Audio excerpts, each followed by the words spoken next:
So on the Disk Mover playground, the challenge is to get all the disks into the end zones. You're going to need two new blocks, the magnet blocks. Well, it's really one block, but you have a drop-down menu. And so to pick up a disk, you drive over to it, and then you energize the magnet to boost.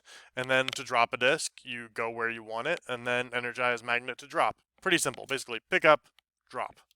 I'm not going to give you a starter code file for this one, uh, but you can definitely go back and look at any of the code we've used so far.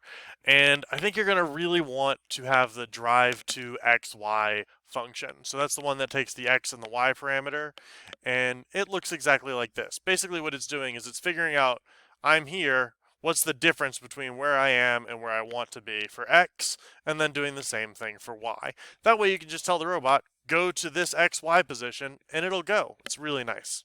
I also super recommend that you make some variables. Otherwise, your code is just going to be a wall of like random numbers. So these are the four variables that I made when I first made the code.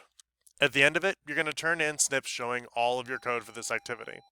Sorry, as I was saying, at the end, you're going to turn in snips for all of your code, however much code it takes for you to do this. You've got to go and get all three blue disks and put them in the blue zone, all three red disks, put them in the red zone, all three green disks and put them in the green zone.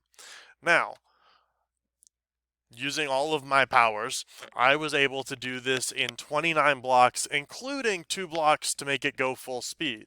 My challenge to you is how few blocks can you get it down to? I only used the drive XY function, but I did use loops and I used those variables in order to get it to that few blocks of code.